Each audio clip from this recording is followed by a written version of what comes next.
Good morning and welcome to Traders 20 on ET Now. I'm Megha Chadha. Morning, I'm Avan Dabash. Of course, we had a slew of earnings coming in today as well as yesterday. So let's keep the focus with that. Federal Bank put out its quarterly numbers. The Q3 profits came in higher by 4.5% on a yearly basis and net interest income was down by close to 5.8%. Mr. PC John, the CFO of Federal Bank, now joins in on the phone line to give us more clarity on the way forward.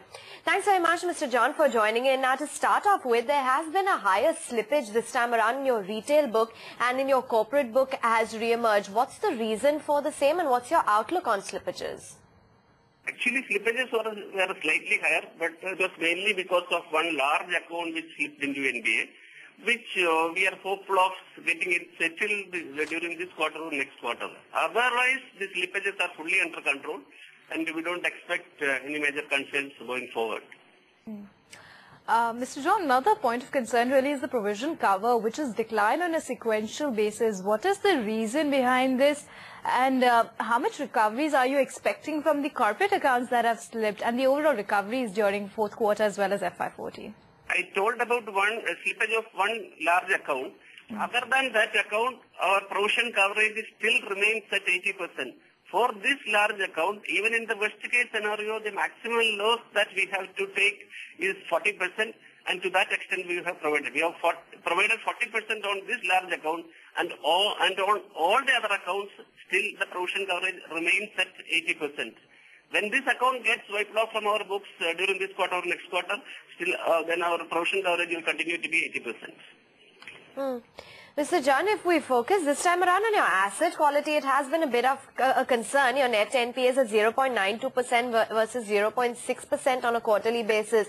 How do you see your asset quality stabilizing now?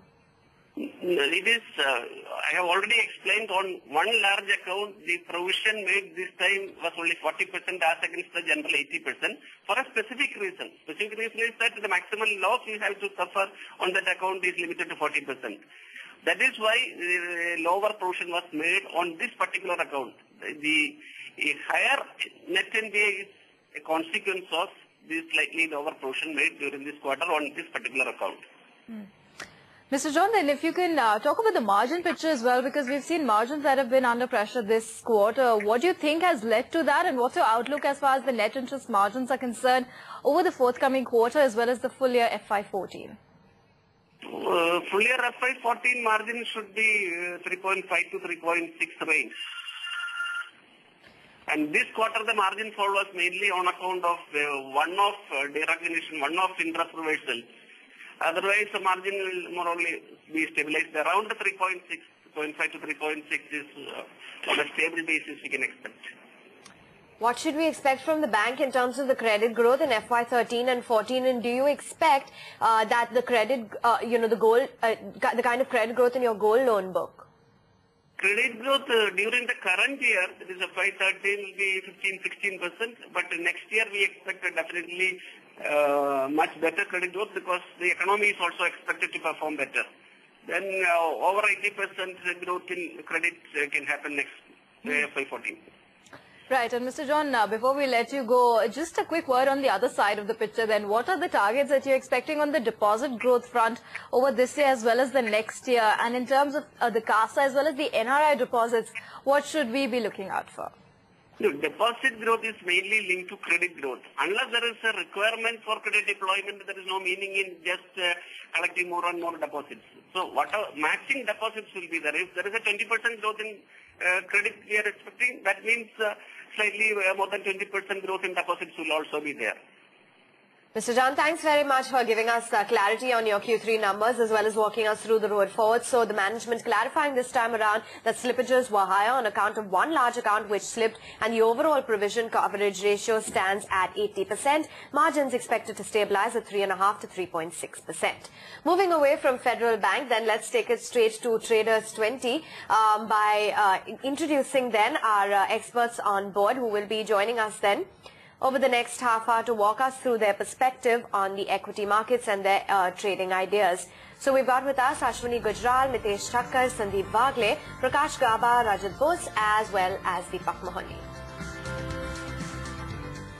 And here's a quick disclaimer from our end. Do make sure that you consult your financial advisor if at all you will be taking on board any recommendations in the stocks given. Okay, let's then quickly take a look at what's happening with the markets as well, because we are still at 2-year highs for the markets, and it's the energy pack that is taking it away. So BPCL, ONGC, both of them have hit fresh highs and are the biggest gainers on the index right now, each with a gain of close to 8% odd. But time to get you more trading ideas as well and chat with Ashwini as well as Mitesh. First up, Ashwini, start with you and your thoughts on the index right now. We are firmly above that 6,050 mark as well, really scale that top as well. So what would you recommend in light of this? I think there's a great amount of sector churning where, tech and oils, which were lagging groups, have suddenly come up and taken the space that was being held by autos, banking, etc. And that's keeping the index stable, and that's a sign of a healthy, good bull market where, the market is not allowed to fall because something puts up its hand and holds the market while the rest of the stocks correct. And even during this churning, the market kind of moves higher. Now again, I'll be repeating some of the calls because there are certain groups which are moving up, and if you miss out or if you change the stocks too much for the sake of change, I don't think that's very useful. I think the oil sector, things are definitely moving in the right area, in the right direction, and these stocks have been ignored. Maybe on some of them the prices before this move were at 10-year lows, etc. So once something changes from that sort of situation, the rallies do not get over so easily. So anybody who thinks that he has missed the rally probably has started on a medium-term basis. Now, in all this oil talk, people have missed out IGL. So that's the first buy call with a stop about 272, target of 300. GAIL is a buy with a stop about 380, target of 405. Maruti is a buy with a stop about 1520, target of 1610. And ONGC is a buy with a stop about 330, target of 355. Okay, a clear bend towards the oil and gas space, barring Maruti, which is a buy from Ashwini. Mitesh, let's come to you, and your sense on the markets is, do you think it would be too optimistic to expect 6,100 levels, and what are your top trading recommendations? I think on the index, we don't have any signals of weakness, continuously making newer highs. So I think 6150, 6180 should come in. I think there is clearly loss of momentum in the sense that the speed of the rise has declined, but I think the direction is yet to change. So I think we'll still maintain a positive bias, and as long as 6000 on the downside is not being violated, I think good chance that we will see 6150, 6180 as we approach the end of January. For the timing, I got a buy on Kane India with a stop at 341 for a price target of 352.5, 353. Where we have seen some strong intraday buy signals emerge. Hero Motors is a sell. In fact, it's Friday today, and good likelihood that the stock price will close below weekly support levels of 1765, 1755, thus registering a breakdown on the charts. So therefore, it can be sold with a stop at 1776, and I would look for a first price target of 1650 on the downside. Tata Chemicals is a buy. This stock, which has enjoyed a slow and steady uptrend, can go up to levels of 385 and can be bought with a stop at 371. And finally, a sell on Ultratech Cement, and we have seen cement sector come under immense pressure in the last few days. A lot of corrective patterns are emerging. I think very clearly this one can also decline with the rest of the pack. Can be sold with a stop at 1921 for a price target of 1815. Okay, 2 buys and 2 shorts is what Mitesh has got for us right now. But let's get all your individual questions and queries also answered and get started with the Ask Ashwini segment. Well, the first query for the day comes in on a JP Associates. Well, we've got Mr. Shashikant joining us on the line from Hyderabad. Mr. Shashikant, thanks very much for calling in. Tell us about your holdings in JP Associates. Hello. Hello. Yes, sir. Please go ahead. Yeah. I have purchased the JP Associates for 104, 350 shares. And the thing is, I wanted to hold some more time, 1 month short period. It is already 2 months over, but the thing is, when Sensex is upside also, it is going down. So, Sir, I was given your, time horizon as 1 week. 1 week is a clear sell. You cannot make a profit in 1 week, and you should be an expert in trading to trade with a 1 week horizon, which clearly you are not. Now the issue here is that it's in an uptrend. It's bear market has ended. You have by chance caught the highs, an intermediate high from which it has come down. Now whenever infrastructure moves up, I think this would be one of the leaders in that group. So as long as we hold up this 85-90 zone broadly, I think the stock will finally go to 120. Now when that will happen, that time will tell. If you have the money to buy more on declines, I think this is a good time to average your holding and get your average price to about 95, and then keep an overall stop loss about 85 odd on your entire position. Otherwise, if you can't do all that, then making money in a week or a month is difficult. Then you have to exit. What I am talking about, 120, is probably more like a 6-month type of view. Okay, hope you noted down some of those levels and the advice. Our next query for the day comes in on TTK Healthcare. We've got Harish Dua, who joins in on the phone line from New Delhi. Mr. Dua, thanks for being with us. What's your query? hello. हाँ जी, बताइए आपकी query क्या है? 80 share है madam मेरे पास TTK health के at the rate of 575. Hello. Well, actually, I think I saw TTK Prestige. So let me tell you about TTK Healthcare. Well, TTK Healthcare again is a stock that has moved up quite sharply. 2009 से काफी तेजी से बढ़ा है. एक तो इसको ये मत समझें कि ये TTK Prestige है और TTK Prestige की तरह चलेगा. ये अलग कंपनी है, अलग काम करती है. तो TTK Prestige सिर्फ एक इनके ग्रुप कंपनी है, उसके काम या स्टॉक प्राइस परफॉर्मेंस या किसी और चीज से इसका कोई खास ताल्लुक नहीं है. प्राइमा फेसी ये एक अच्छा स्टॉक है क्योंकि अप ट्रेंड में है. अब इसमें आपने भी ऑलमोस्ट हाईज पे इसको ले लिया है. ठीक है, कोई बात नहीं. अब एटलीस्ट इसमें एक 500 रुपए का स्टॉप लॉस रखें. चांसेस ये हैं कि ये स्टॉक वापस अपने ऑल टाइम हाई जो कि 690-700 के आसपास है वहां तक जा सकता है. लेकिन स्टॉप लॉस जरूर रखें क्योंकि ये टीटीके के जो ग्रुप स्टॉक्स हैं काफी तेजी से बढ़े हैं और अगर कुछ ऐसी बुरी खबर आती है या कोई प्रॉब्लम होती है तो ये नीचे भी काफी तेजी से आएंगे. फिलहाल आप 500 रुपए का एक स्टॉप लॉस रखें और 700 का वेट करें. Okay, Mr. Dua, so you can stay invested. 500 is the stop loss that Ashwini's reminded you of. But a disclaimer before we move ahead that if you act on any of the advice that's been given on the show, please consult your investment advisor before doing the same. Time to get you some more trading ideas that you can be capitalizing upon. Then we've got Sandeep Agle as well as Prakash Gaba joining in now. Sandeep, start with you. And what are the 3 recommendations you've got? All 3 long calls? Yes, Mega, absolutely. The market is definitely on the bullish side, though it may consolidate. The Nifty may move sideways, but the direction remains bullish. And I've got all 3 buy calls, all 3 long calls. The first one is a buy on United Phosphorus, Uniphos. Buy with a stop loss of 138.50, target of 147. A breakout of multiple resistance levels in the daily charts. This move should come in over the next 2 to 3 trading sessions. The second one is a buy in REC, stop loss of 249, target 264. A positive crossover, double crossover of momentum indicators. This move again should come in the next 2 to 3 trading sessions. And the third one is a buy in Kane, stop loss of 339, target 355. Price and volumes breakout in the daily charts. Okay, those are some of the recommendations that Sandeep Agle is advocating. Let's take it across to Prakash Gaba to find out what he's betting on this morning. Hi, Prakash. Hi.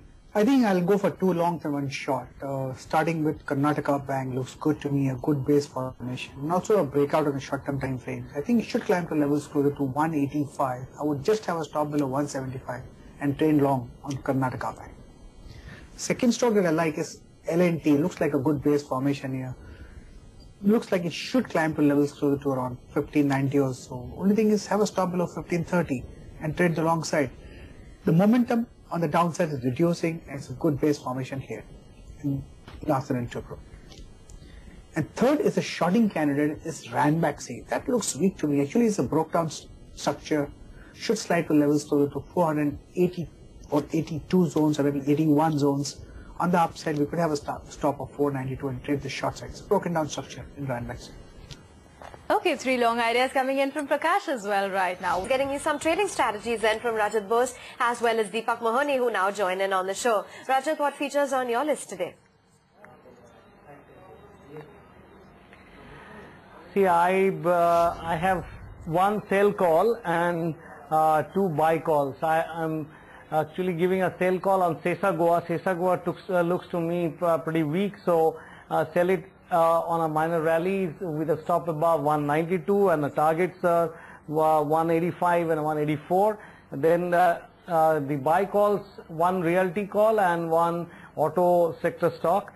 India Bulls Real Estate, this is for short-term delivery. If you look at the chart, it suggests that medium-term looks to be pretty good. There has been bullish crossovers of medium to long-term moving averages. So considering that, at least a short-term buy call is definitely warranted with a target of about 88 and put a stop loss below 76 on closing price basis.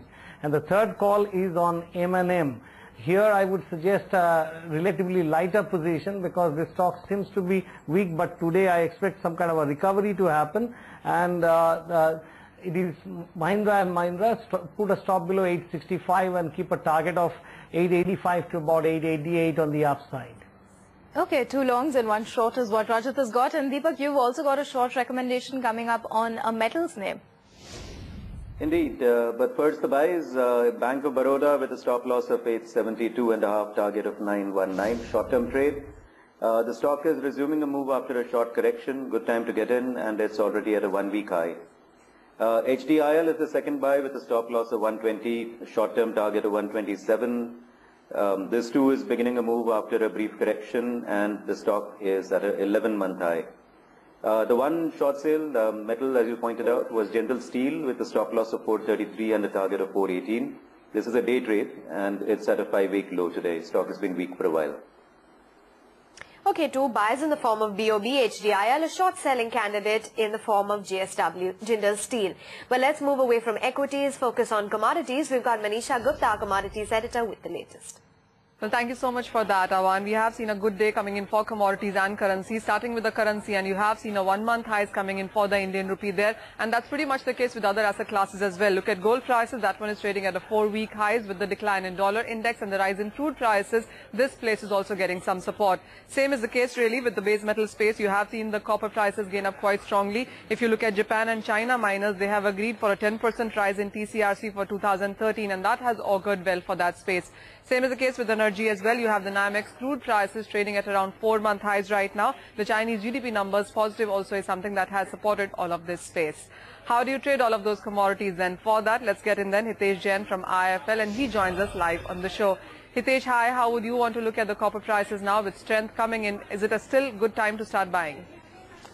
See, positive macroeconomic developments in US yesterday and today in China as well, I think should provide a lot of encouragement for the bulls. For copper, I believe that at 436, 438 has been a good bottom, but rupee appreciating, rupee off late has been kind of an spoil sport. But we believe that levels around 435 should again remain intact as a support level, and we would prefer to buy around those levels. So for today, we would prefer to buy copper Feb contract around 439 with a target of 445 and a stop loss of 435. Hitesh, how would you want to take a look at the lead prices as well, up 2% in 2013 till time? I think even lead has found a good bottom around 122 or 123 levels, and it's kind of an overnight position which you will like to advocate today, where you can buy lead January contract around 123.6 with a target of 125.10 and a stop loss of 122.6. All right, Hitesh, appreciate you joining us. So those are 2 buy calls. Bullish in base metals is how IIFL would want to trade their commodities today. With that, it's back to you, Megha. Thanks very much, Manisha, for getting us all those latest developments as well as trading strategies from commodities. But once again, a reminder coming in that if you act on any of the advice that's been given on the show, please consult your investment advisor before doing so. Time to also thank our 6 technical titans for joining us today on the show. Gentlemen, it was a pleasure having you.